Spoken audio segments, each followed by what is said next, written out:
अस्सलाम वालेकुम नाजरीन। कतर आज दुनिया के अमीर तरीन ममालिक में उसका शुमार होता है और इसके हर फर्द की जो इनकम है वो 1,28,000 डॉलर है और वहाँ पर हर फर्द के पास गाड़ी है। तो नाजरीन, क्या आप जानते हैं कि जस्ट सिर्फ 30 साल पहले ये दुनिया के गरीब तरीन ममालिक में इसका शुमार होता था। 1990 तक ये रेत की बस्ती था, यहाँ मछेरे आबाद थे, यहाँ बड़े बड़े मच्छर थे, यहाँ पर इतनी बड़ी इमारतें जो थी वो इतनी बड़ी इमारतें बहुत कम बनी थी। और आज सिर्फ 30 साल बाद ये दुनिया के अमीर तरीन ममालिक में इसका शुमार कैसे हो गया है। आज का तारीखनामा कतर की तारीख पर है। और फिर नाजरीन, मैं आपको बताता चलूँ कि सल्तनत उस्मानिया जिसका खात्मा 1924 में हुआ था, 1924 से पहले इसके खात्मे में जो साजिशें अंग्रेज़ों ने की थी उसमें एक बड़ा मुल्क अंग्रेज़ों के साथ कतर भी शामिल था। कतर ने बाकायदा 1916 में बरतानिया के साथ एक मुआहदा किया था जिसमें यह था कि बरतानिया कतर की हिफाजत करेगा, उस पर किसी भी हमले की सूरत में वो उसका दिफा करेगा और बरतानिया किसी भी मुहिम में अगर शामिल होगा, कहीं वो अटैक करेगा तो वहाँ पर कतर उसके साथ होगा। तो नाजरीन, जब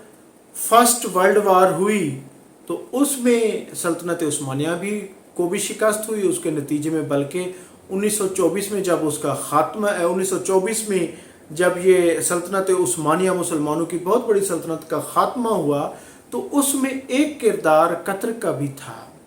नाजरीन, कतर का जो मुआहदा था वो अब्दुल्ला अस्सानी ने बरतानिया से मुआहदा किया था 1916 में। और उसमें जो बरतानिया की तरफ से ये था कि कतर 55 साल तक बरतानिया की कॉलोनी का हिस्सा रहेगा, यानी बरतानिया का पार्ट रहेगा, उसके साथ लड़ेगा, उसके साथ शामिल होगा। तो नाजरीन, जब सल्तनत उस्मानिया का ख़ात्मा हुआ तो उस वक्त कतर भी उनके मुखालिफ था मुसलमानों के। तो नाजरीन, जब इसकी तारीख पर आते हैं तो 1940 में पहली मरतबा यहाँ पर एल की दरियाफ्त हुई, यानी इस मुल्क में 1940 में एल दरियाफ्त हुआ, एल फील्ड दरियाफ्त हुई। और 1960 तक, क्योंकि ये 1916 में बरतानियों के साथ मुआहदे कर चुके थे, वहाँ पर बरतानवी एल फील्ड एल की कंपनियाँ आ चुकी थी, उन्होंने वहाँ पर इस फील्ड में अपना एल को तलाश किया। और 1960 की दहाई में ये काम अरूज पे पहुँच गया था। लेकिन कतर के लोग फिर भी मछेरे थे, वहाँ पे मच्छर थे, वहाँ पे गुर्बत थी, वहाँ पे जहालत थी, वहाँ पे एजुकेशन भी नहीं थी। और फिर 1970 का ज़माना आता है कि 1970 में शेल कंपनी ने पहली मरतबा यहाँ पर दुनिया की बड़ी गैस फील्ड दरियाफ्त की और एक इनकलाब बर्पा हो गया। नॉर्थ फील्ड जो थी वो शेल कंपनी ने दरियाफ्त की थी। लेकिन उस दौर में क्योंकि ये था कि दुनिया इतनी ज़्यादा डेवलप, ख़ास तौर पे ये अरब ममालिक नहीं थे, क्योंकि पाइपलाइन के ज़रिए ही इन्होंने दुनिया को यानी मुख्तलिफ ममालिक को गैस सप्लाई करनी थी और इनके पास इतनी इंफ्रास्ट्रक्चर नहीं था। लिहाजा ये इनका जो गैस का मंसूबा था ये किताबों में, ये फ़ैलों में दब कर रह गया। और 1971 में इनको बरतानिया से ही आज़ादी मिली। लेकिन 1971 से लेकर 1990 बल्कि 95 तक भी इस मुल्क में गुर्बत रही, अफलास रही, मच्छर रहे, बीमारियां रही और इनके हस्पताल भी कम थे। लेकिन ये है कि क्योंकि यहाँ पर गैस के ज़खायर भी निकल चुके थे, ऑयल भी आ चुका था, तो यहाँ पर यानी कि डॉलर और नई इमारतें, डॉलर आना शुरू हो गए, नई इमारतें बनना भी शुरू हो गई। तो फिर 1995 में एक इनकलाब आया। क्राउन प्रिंस अमाद बिन खलीफा अस्सानी ने अपने ही बाप की हुकूमत का तख्ता उलट दिया और उसने अपने बाप की हुकूमत को तख्ता उलट कर ख़ुद खलीफा बन बैठा। और उसने जो पहला काम किया नए अमीर ने, उसने ये किया कि गैस के जो वहाँ पर जितने भी वो थे उसको उन्होंने एक यानी कि एक टेस्ट ट्रांसमिशन के तौर पे, एक तजर्बे के तौर पे اس کو اس وقت ایک لیکوڈ فارم میں، کیونکہ پیپ کے ذریعے یہ دنیا کو پہنچا نہیں سکتے تھے، لیکوڈ فارم میں اس گیس کو کنورٹ کرنے کا تجربہ کیا، اور اس پہ انہوں نے بہت زیادہ سرمایہ کاری کی، رقم لگائی، تو وہ یقیناً کامیاب ہوا۔ یعنی 161 ڈگری اس کو گیس کو ٹھنڈا کیا گیا، اور تاکہ اس میں سرمایہ کاری کی گئی اور تاکہ دوسرے ممالک کو سپلائی کیا جا سکے، اور یہ تجربہ کامیاب رہا۔ تو اس کے بعد ناظرین قطر LNG سب کو فراہم کرنے والا دنیا کا سب سے بڑا ملک بن گیا۔ قطر میں ایک انقلاب آ گیا، چین نے قطر سے گیس لینا شروع کر دی، جاپان، بھارت، کوریا، یعنی دنیا کے کئی بڑے کنٹریز جو ہے انہوں نے یعنی کہ اس کی طرف رخ کر لیا، یہاں سے گیس ان کو فروخت ہونے لگی، اور اس کے نتیجے میں قطر میں یعنی جس طرح کہتے ہیں چھپر پاڑ کر پیسہ آنا شروع ہو گیا، نئی عمارتیں بننا شروع ہو گئیں، نئی نئی تعمیرات شروع ہو گئیں، سڑکیں ڈبل ٹرپل یعنی کہ 4 سڑکیں بننے، ہائی ویز بننے شروع ہو گئے، موٹر وے بننے شروع ہو گئے۔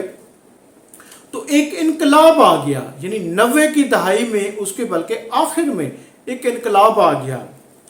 تو ناظرین پھر انہوں نے ایک یعنی کہ خلیفہ نے ایک دانش مندی کا کام یہ کیا کہ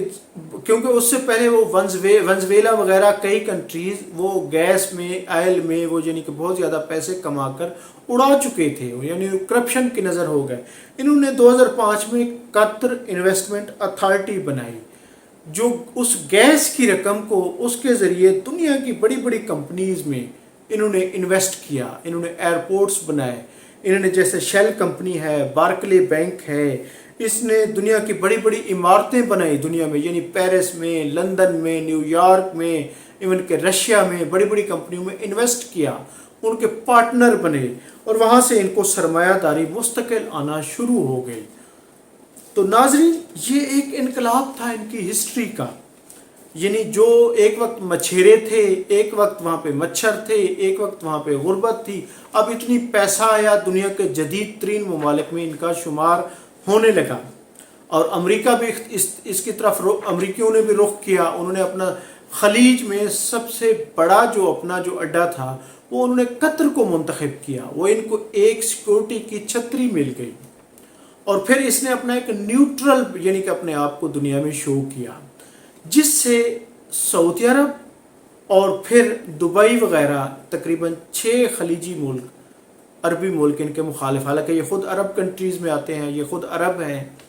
تو اور پھر ان کے بعد ناظرین Al Jazeera network, Al Jazeera T V, news T V, اس نے بھی دنیا میں ان کا ایک سافٹ امیج بنانے میں بہت اہم کردار ادا کیا، اور اس کی وجہ سے ان کا شمار دنیا کے اچھے کنٹریز میں، نیوٹرل کنٹریز میں، اس نے دنیا کے 2 بڑے پلیٹ فارم امریکہ، رشیا، چائنا، ان کے ساتھ ٹریڈ کی، ان کے ساتھ بزنس کیے، لیکن ان کی سیاست میں انوالو نہیں ہوئے۔ ناظرین اس وجہ سے 2017 میں سعودی عرب، دبئی اور کئی کنٹریز نے، تقریباً 5 کنٹریز نے ان کا بائیکاٹ کیا، ان کا آج بھی وہ الجزیرہ ان ممالک میں اس کا بائیکاٹ ہے، وہ دکھایا نہیں جاتا، اور اس کے بعد کویت، عمان اس بائیکاٹ میں شامل نہیں تھے، ان کے ساتھ تھے، جس کی وجہ سے یہ سروائیو کرتے رہے۔ تو ناظرین ان کی جو گیس ہے وہ کیونکہ اگلے 40 سال میں کہا جا رہا ہے کہ یہ آئل کے جو ذخائر ہیں یہ ختم ہو جائیں گے، دنیا دوبارہ الیکٹرک پر آ جائے گی، گاڑیاں الیکٹرک پر آ رہی ہیں، تو جس کی وجہ سے عرب کنٹریز کو سب سے بڑا خطرہ یہ ہے کہ ان کا جو یہ تیل ہے، پیٹرول ہے، وہ بے معنی بے اثر ہو کر رہ جائے گا، لیکن قطر کو اس سے کوئی خطرہ نہیں، کیونکہ اس کے پاس تو گیس کے بھی وافر یعنی کہ ذخائر موجود ہیں۔ وہ دنیا کو اس وقت یعنی کہ سب سے زیادہ گیس سپلائی کرنے والا، LNG سپلائی کرنے والا ملک بن چکا ہے، اور اس وقت تقریباً $100 بلین سے ان کی اکنامی جو ہے نا گیس کے معاملے میں وہ کراس کر چکے ہیں، اور پھر ان کا میڈیا آزاد ہے، جس کی وجہ سے دنیا میں ان کا ایک بہت اچھا امیج جو ہے وہ بن رہا ہے، اور خاص طور پہ پاکستان، بھارت، بنگال، یہاں پہ جو ان کی آبادی ہے وہ زیادہ تر انہی ممالک کی ہے، پاکستان، بھارت، بنگلہ دیش ہو گیا، یعنی کہ ان کنٹریز کی 60% آبادی ہے، जो वहाँ का अब हिस्सा बन चुकी है और इसकी तरक्की में इनके साथ हैं। नाज़रीन, यहाँ का मौसम बहुत ज़्यादा गर्म है, बहुत ज़्यादा ये हीटेड कंट्री है, लेकिन इतना सरमायाकारी, इतना पैसे की वजह से आज वहाँ पर नाज़रीन, हालांकि इनका जो टेम्परेचर है वो 50 यानी सेंटीग्रेड से भी ऊपर चला जाता है, लेकिन नाज़रीन वहाँ पर इतना ज़्यादा तरक्की, इतना ज़्यादा सरमायाकारी, दुनिया के बड़े बड़े बैंक्स, दुनिया की बड़ी बड़ी कंपनीज़ वहाँ पर अपने दफातर खोल चुकी हैं, और फिर फीफा वर्ल्ड कप भी यहाँ पर होने जा रहा है, जिसकी वजह से पूरी दुनिया का फोकस कतर पर है। और कतर जो सिर्फ 20 साल 30 साल पहले मच्छरों की बस्ती था, मच्छर थे, अस्पताल नहीं थे, सड़कें नहीं थी, गुर्बत थी, जहालत थी, अफलास थी, आज दुनिया के अमीर तरीन ममालिक में उसका शुमार हो रहा है। और 128 डॉलर पर फर्द की इनकम है, और हर फर्द के पास गाड़ी है। नाजरीन, कतर के बारे में, उसकी तारीख़ के बारे में ये इन्फॉर्मेशन यकीनन आपको पसंद आई होगी। मैं हूं अब्दुर्रऊफ रूफ़ी और आप देख रहे थे तारीख़ नामा। बहुत शुक्रिया, थैंक यू, अल्लाह हाफिज़।